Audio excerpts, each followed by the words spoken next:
How to convert SBond into BTC.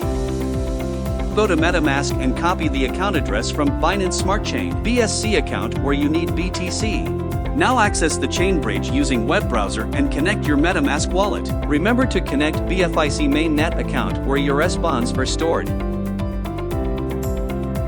Select BFIC Main Net in bridge chains from chain field. Choose SBond as token. Select Binance Smart Chain (BSC) in bridge chains to chain field. Enter the amount of SBond you wish to swap. Paste the BSC account address which you copied earlier. Finally, click on Transfer button.